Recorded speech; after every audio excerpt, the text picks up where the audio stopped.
Demikian tadi nota pembelaan dari terdakwa yang kemudian dilanjutkan dari penasihat hukum. Silakan.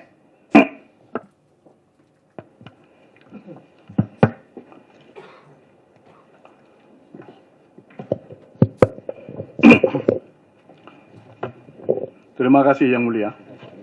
Mohon izin Yang Mulia, sebelum kami baca pledoi kami, dengan sangat memperhatikan arahan dari Yang Mulia, agar kami dapat menggunakan waktu ini seefektif mungkin,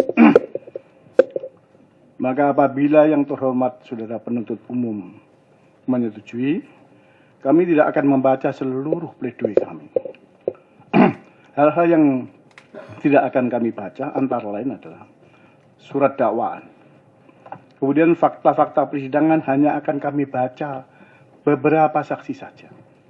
Dan kemudian barang bukti juga hanya kami baca tanggapan kami saja.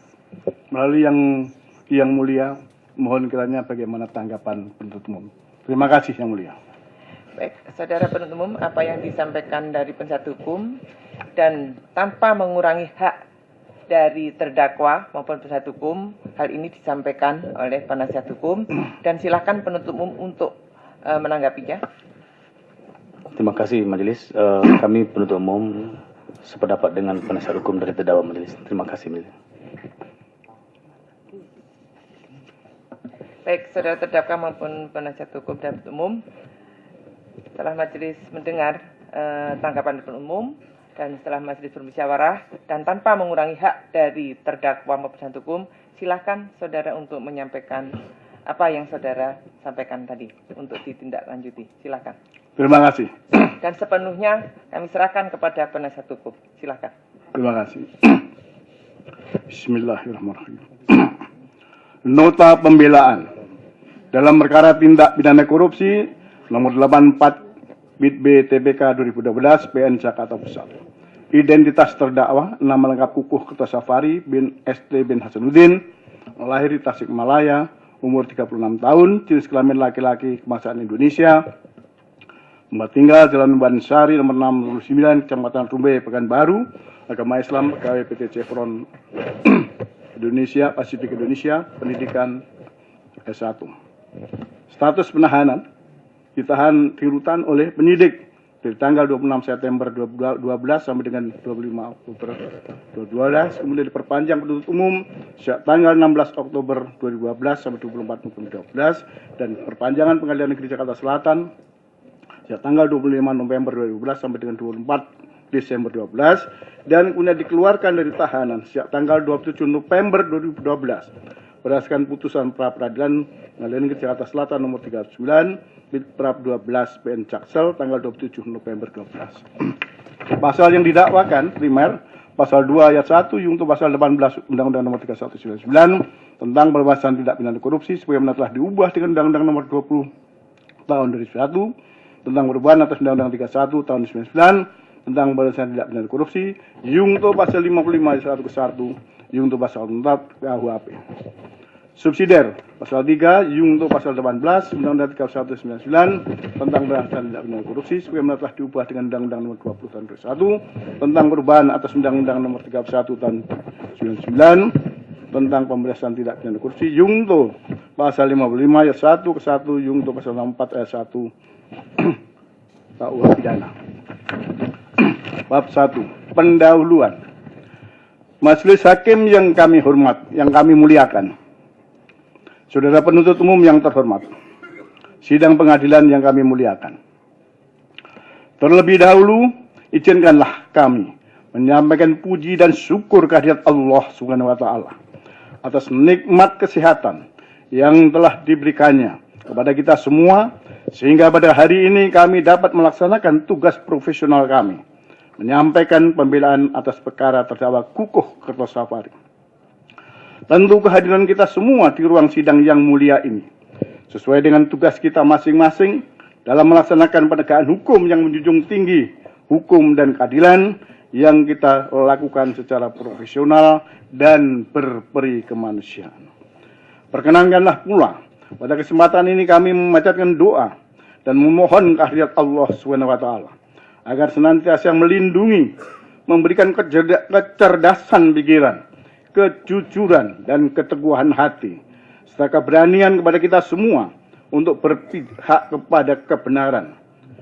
Keberanian untuk menyatakan kebenaran yang hakiki dan bersifat universal, dengan pokok pikiran yang benar itu adalah benar, dan yang salah itu adalah salah.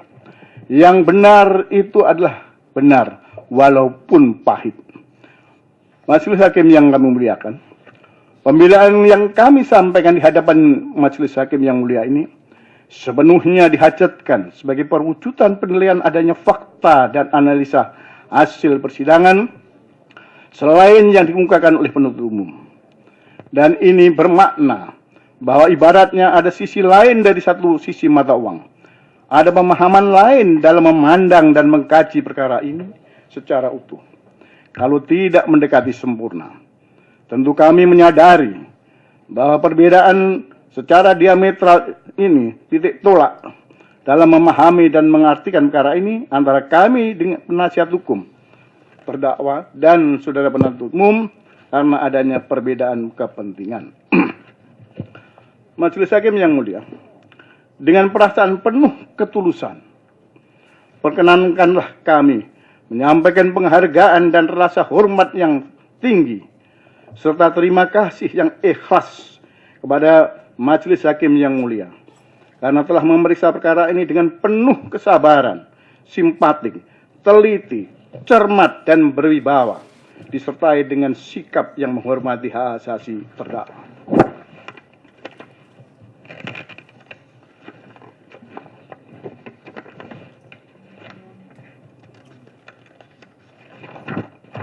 Dengan sikap yang ditunjukkan oleh Yang Mulia Majelis Hakim, terutama Yang Mulia Ketua Majelis, kita berharap bahwa dalam mengadili perkara ini sampai nanti pada putusan perkara ini akan dilaksanakan sesuai dengan yang diamanatkan oleh pasal 1 angka 9 Kitab Undang-Undang Hukum Acara Pidana sebagai asas dan aturan guna penghormatan kepada hak asasi manusia dengan menjunjung tinggi asas praduga tidak bersalah.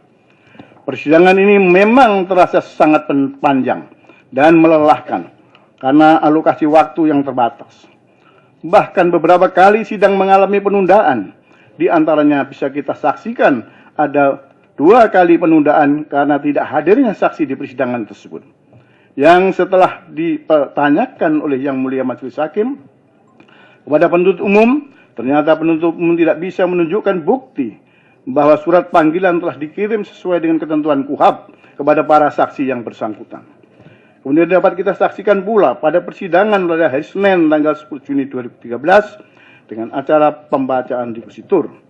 Acara pembacaan dikusitur tersebut sebagaimana ditetapkan oleh Yang Mulia Majelis Hakim pada hari Senin dimulai pukul 8.30 WIB.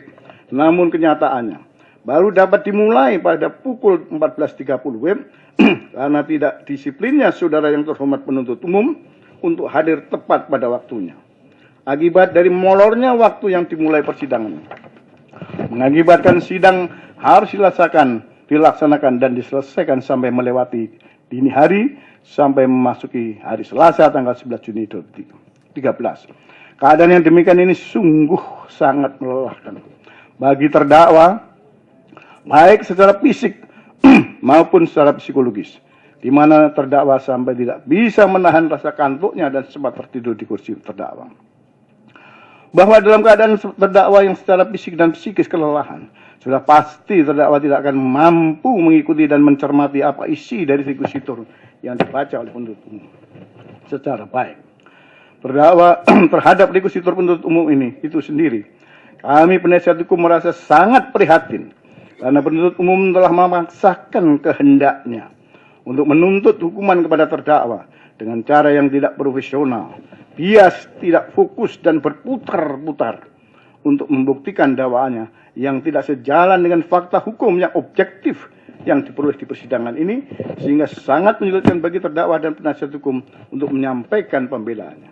Hal demikian ini tentulah tidak terlepas dari surat dakwaan penuntut umum yang disusunnya secara tidak cermat, tidak jelas, dan tidak lengkap, yang semestinya sudah selayaknya dibatalkan oleh Yang Mulia Majelis Hakim pada putusan selah. Sebagai contoh pada locus delicti, dengan menggunakan teori akibat terjadinya perbuatan dikatakan terjadinya di kantor BP Migas, Gedung Patrol Jasa, Jalan Gatot Subroto, Jakarta Selatan, yang dipertahankan dengan menggunakan teori akibat. Padahal teori akibat tersebut lebih cocok dipergunakan untuk delik material.